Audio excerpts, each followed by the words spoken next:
बच्चों, मैंने आपको संकल्पा ये चैप्टर पढ़ाया था 6 क्लास का 5 चैप्टर। ओके, तो अब हम इसके प्रश्नोत्तर देखते हैं। आज प्रश्नोत्तर में है पाठानुसारम किम सत्यम। पाठ के अनुसार सत्य क्या है? तो इसका आंसर लिखेंगे आलस्य कुतो विद्या इति पाठानुसार सत्यम। आलसी को विद्या नहीं मिलती, ये पाठ के अनुसार सत्य है। और दूसरा क्वेश्चन है आपका विमला कतमा संकल्पम नयति। विमल ने क्या संकल्प किया? कतमा माने कब संकल्प किया? तो विमल संकल्प नयति कि यद अद्धा प्रभृति अहम आलस्य न। आलस्य न, फिर आप कर लीजिए स्वसंकल्पम नयतु। मैं आलस नहीं करूँगा, ऐसा विमल ने संकल्प किया। ओके, देखिए विमला कतमा क्या संकल्प किया? विमला संकल्प नयति किया कि यत अद्धा प्रवृत्ति अहम आलस न करिष्य भविष्यामि। मैं आलस नहीं करूँगा भविष्य में कभी भी। उसके अधुना विमला सर्व कार्य कथम करोमि। आज विमल सभी कार्य किस समय करता है? तो अधुना विमला, अब आज विमल सभी कार्य सर्व कार्यम, और कथम लिखा कब, उसमें आप लिखेंगे समय, समय पर पठिष्यामि, समय चा खेलिष्यामि। समय पर पढ़ेगा और समय पर खेलेगा, ये इसका उत्तर है। समझ गए? अधुना विमला सर्व कार्य, ये क्वेश्चन से ही किया। आज विमल ने सारे कार्य, उसके बाद कब किए? समय या असमय पूछा है, तो हम लोग कहेंगे समय पाठिष्यामि पढ़ेंगे, समय पर खेलिष्यामि खेलेगा। सह प्रतिदिनं दिनम किम करोति। वह प्रतिदिन क्या करता है विमल? सह प्रतिदिनम व्यायाम योग अभ्यासम वा करोति। वह प्रतिदिन ये व्यायाम योग और अभ्यास करता है। करोति माने करेगा या करेगा, सह के साथ करोति लगाते हैं। पितामह कथम संतुष्ट। पितामह उसके कैसे संतुष्ट हो गए? पितामह माने आप जानते ही हैं, जो पापा के पापा जी हैं वो है हमारे पितामह, बाबा जी। तो उन्होंने क्या किया? विमलस्य दिनचर्या दृष्ट्वा, विमल की दिनचर्या देखकर पितामह संतुष्टा भवति। पितामह जो हैं बाबा जी, वो संतुष्ट हो गए कि अब ये बच्चा कुछ कर जाएगा, क्योंकि हमारे जीवन में अनुशासन का बहुत अधिक महत्व होता है। संकल्प में उसने क्या किया था? एक अनुशासित दिनचर्या निर्धारित की थी अपने लिए कि मैं समय पर खेलूँगा भी, पढ़ूँगा भी, व्यायाम करूँगा और सारे कार्यों को नियम से करूँगा। ये उसके अच्छे भविष्य की जो है दृष्टि होती है कि वो उज्जवल भविष्य जिएगा। कोष्ठकात शुद्धम विकल्पम चुनत। कोष्ठक से आप शुद्ध विकल्प चुनिए, एक गलत है और एक सही है। कर्ता के अनुसार हमेशा बच्चों क्रिया लगती है। त्वम किम त्वम पठित्वा, क्या तुम, तो त्वम के लिए यहाँ पर पठिष्यसि का प्रयोग होगा, पठिष्यति का प्रयोग नहीं होगा। पठिष्यति पढ़ेगा कौन? तो मैंने कहा था पठिष्यति के साथ किसके साथ लगेगा? पठिष्यति, पठिष्यति, पठिष्यता, पठिष्यन्ति, सह तौ ते के साथ। लेकिन इसमें तुम्हारी बात है त्वम, तो त्वम में पठिष्यसि क्रिया प्रयोग कर दो। सह पठनाय विदेशम, वह पढ़ने के लिए विदेश, तो सह आ गया। मैंने कहा सह तौ ते के साथ, सह माने वह है, तौ माने वो दोनों, और ते माने वो सब। सह तौ ते, तो पठिष्यति लगेगा। तो विदेश के लिए तो पठिष्यति यहाँ प्रयोग होगी। छात्रः लेखम लेखिष्यन्ति, छात्रों ने लेख को लिखा।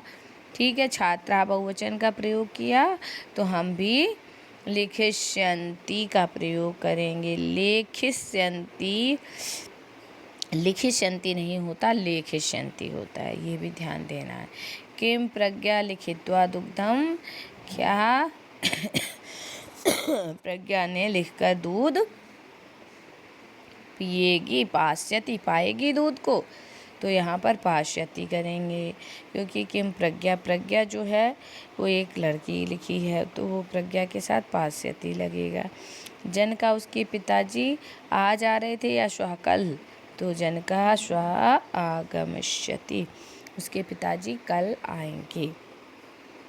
कस्मै विद्या नास्ति, इसमें किसकी विद्या नहीं है। किसको नहीं विद्या आती? परिश्रम करने वाले को बिल्कुल आएगी, परिश्रम करेगा उसे तो आएगी। या शेते, जो सोता रहेगा उसे विद्या नहीं आएगी। ऐसी बात नहीं कही गई है कि जिससे सोएगा उसे विद्या नहीं आएगी। यह आलसा भवति, हमारे पाठ में कहा गया है आलस्य कुतो विद्या, विद्या आलस्य कुतो विद्या, और विद्यार्थी व त्यजे सुखम, और विद्यार्थी को सुख देना चाहिए। तो यहाँ पर हम देखेंगे कि कस्मै विद्या नास्ति, तो आलसी के पास विद्या नहीं आती है। अधुना विमला स्वीकृत्यानि कार्याणि कथम करोति, आज विमल ने क्या कार्य स्वीकार किया है? नियम पूर्वक स्वीकार किया। समय से कार्य तो वो करता ही था, और उभया दोनों हो नहीं सकते, तो नियम पूर्वक उसने अपने जीवन की प्रणाली में एक नियमबद्धता की थी। विमलाय आशीर्वाद यच्छति, विमल को आशीर्वाद दो। कौन देंगे? जनक देंगे, जननी देंगे? नहीं, उसने अपने पितामह से आशीर्वाद मांगा था। यहाँ पर विमलस्य जो है पितामह होगा। अब आपको एक पद में उत्तर देना है। विद्यार्थी न किम त्यजेत, मैंने क्या बताया? विद्यार्थी को क्या छोड़ देना चाहिए? तो सुखम आएगा, सुखम। और आलस्य का नास्ति, आलसी को क्या नहीं मिलता है? तो विद्या नहीं मिलती। पितामह कम वदति सफलः भव, पितामह क्या कहते हैं कि सफल होते हैं? विमल विमल। पितामह किम कृत्वा दुग्धम पास्यति, क्या करके दूध पीता है विमल? बताइए, विमला क्या करके? क्रीडित्वा, खेल कर दूध पीता है। विमला से जनक कदा आगमिष्यामि, उसके जनक कब आ रहे थे पिताजी? रविवार से आ रहे थे। सह खेलिष्यति, तो खेलिष्यतः ते खेलिष्यन्ति, सह तो ते के साथ खेलिष्यति, खेलिष्यतः खेलिष्यन्ति। त्वं खादिष्यति, युवां खादिष्यथः, यूयं खादिष्यथ। अहं गमिष्यामि, आवां गमिष्यावः, वयं गमिष्यामः। यह आपको तालिका बताती है कि जिस धातु व कर्म क्रिया होती है, कर्ता भी वैसा ही हमें लगाना होता है। पठ में बनेगा पठित्वा, ओक्रा में क्रीडित्वा, ग्रीड में ग्रीडित्वा, गम में गमत्वा, और खाद में कृत्वा प्रत्यय का प्रयोग हुआ है। उदाहरण अनुसार जो है वाक्यानि पूरित कर दें। स्व अहम स्मरामि, मैं आपको याद करता हूँ। अद्धा कपिलः धावति, सा न धाविष्यन्ति, स्व न, वह नहीं दौड़ेगा। इसको आपको किसके अनुसार बदलना है? इन्होंने कहा उदाहरण के अनुसार वाक्य को पूरा करें। जैसा उदाहरण है, अद्य तो प्रसन्नो भवता, तो का हो जाएगा अद्य का स्व ले जाओ, तो का तो प्रसन्नो भविष्यतः। ठीक है। अद्य त्वं खेलसि, त्वं सह त्वं खेलिष्यसि, खेलता है तो खेलिष्यति, खेलेगी। अद्य यूयं गच्छतः, स्व यूयं न गमिष्यथः। अद्य वयं लेखं लेखाम, स्व वयं अनुच्छेदं लेखिष्यामः। इस प्रकार से हमने देखा। अब आपको बच्चों बता दूं, उच्चारणम कुरु, आप इसको सिर्फ उच्चारण कर लो कि गच्छति कहीं भी पाठ में आता है तो गच्छति गम धातु से बनता है, और भविष्य के लिए हो जाएगा गमिष्यति। ठीक है, गच्छति का रूप भविष्य में गमिष्यति आएगा। भू है भवति रूप चलेगा तो भवति को भविष्यति आएगा। पठ पठति है, पठित का भविष्य में जाएगा तो पठिष्यति हो जाएगा। क्रीड का क्रीडति होता है और भविष्य के लिए क्रीडन्ति हो जाएगा। क्रा माने करोति है, ठीक है, करा माने करोती है, और करोती का करिष्यति हो जाएगा। पा का पिब है पिबती, पिबती का पाश्यति हो जाएगा। बच्चों ये मैंने पूरी एक्सरसाइज करा दी, और आपको ज्ञान गंगा मैंने पढ़ाया हुआ है ना, तो अब इसके आपको मैं अब कुछ समय बाद इसकी भी डाल दूँगी बना के। ओके, धन्यवाद बच्चों।